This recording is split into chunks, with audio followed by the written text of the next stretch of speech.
Bueno, nos acompaña Pablo González Travieso, presidente de la Cámara Inmobiliaria de Venezuela. Seguimos en este trabajo perseverante, permanente, de evaluar las cosas en diferentes sectores de la economía venezolana.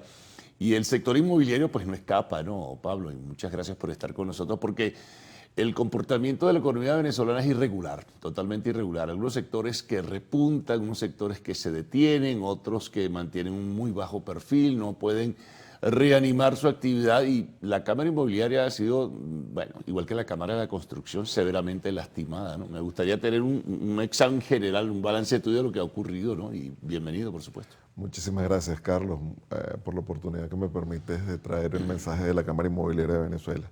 Y quisiera empezar dando una diferencia entre la Cámara Inmobiliaria de Venezuela y la Cámara de la Construcción. Sí, claro. La Cámara de la Construcción fundamentalmente tiene un problema porque su actividad principal depende del gasto público. Y al no existir un gasto público como el que conocíamos en tiempos anteriores, pues su actividad se ve disminuida. Pero muy disminuida, casi un 98% en algunos casos. Así es. Pero como te digo, es una actividad dependiente directamente del gasto público.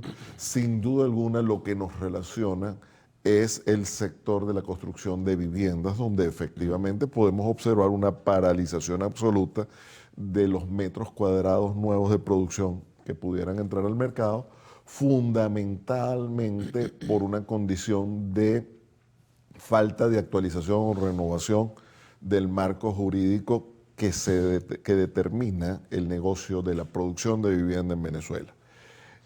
Tanto la Cámara Inmobiliaria como la Cámara de Construcción hemos participado en propuestas hacia el Ejecutivo a través del motor construcción, una de las actividades que desarrolla el Ejecutivo a través del Ministerio de Vivienda y Hábitat. Y ahí particularmente hemos sido muy directos, muy incisivos en la necesidad de la actualización o renovación de este marco jurídico. Fundamentalmente son 3 leyes las que queremos observar en esta capacidad de influir, que es lo que tenemos los gremios.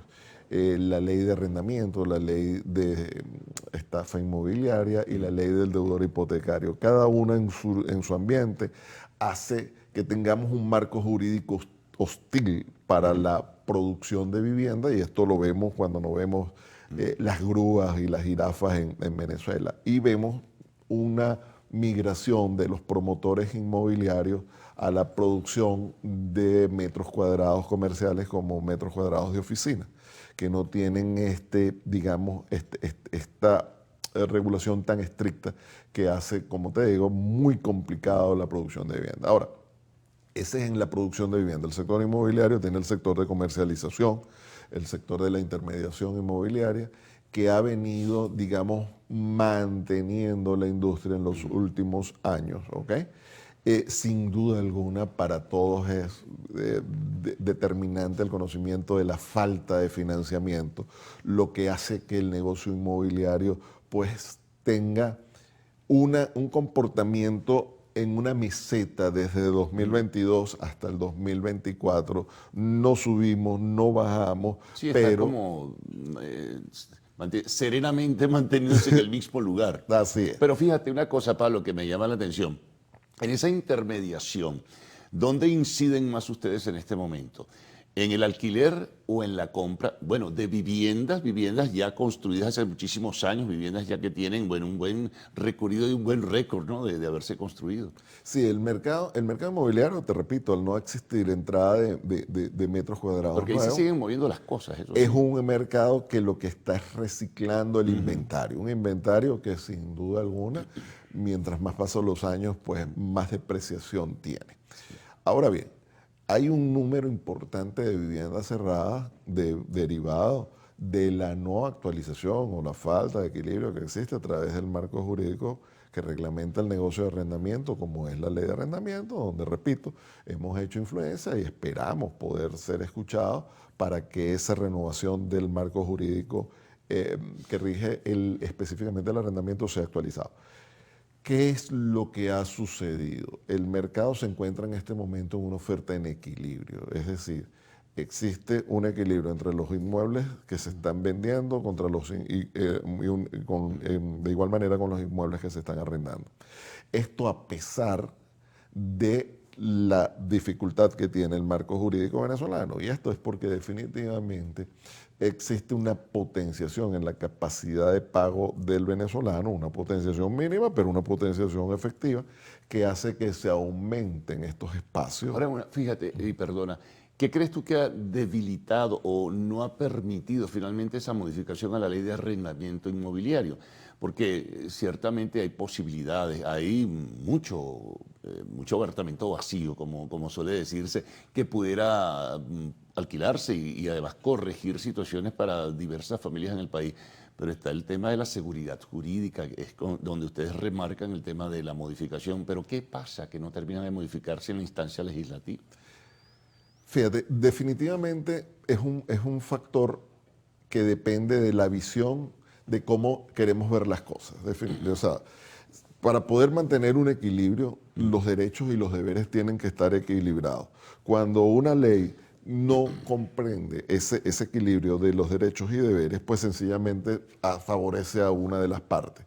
Y esto es lo que definitivamente desde la Cámara Inmobiliaria hemos tratado encarecidamente, desde la gestión inclusive de nuestra junta anterior, presidida por el doctor Roberto Horta, hemos hecho énfasis en tratar de buscar el equilibrio.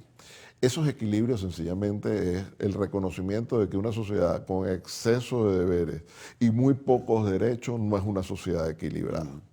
Sí, en ese sentido algo debe hacerse porque de verdad hay un déficit apreciable, pero hay todavía personas que tienen la posibilidad de alquilar una vivienda, pero si no alquilas porque no tienes seguridad de lo que pueda pasar cuando alquilas tu vivienda, entonces...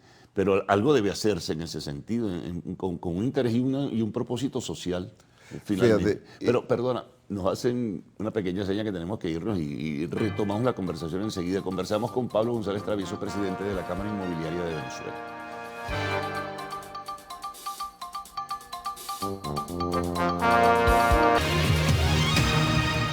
Bien, seguimos con Pablo González Travieso, presidente de la Cámara Inmobiliaria de Venezuela. Bueno, retomamos el planteamiento, Pablo, que te interrumpí para irnos al corte.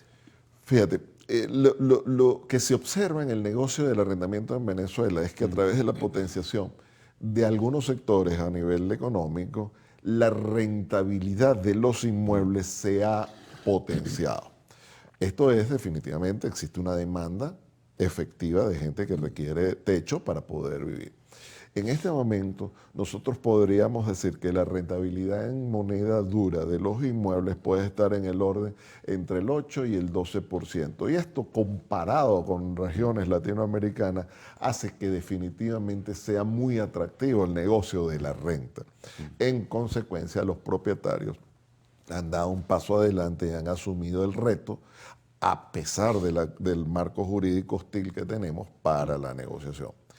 Lo que quiero dar significancia es que ante esta realidad, con un marco jurídico absolutamente distinto, el potenciamiento de la oferta de vivienda para el venezolano definitivamente sería un factor supremamente importante que favorecería a la sociedad en general. ¿No?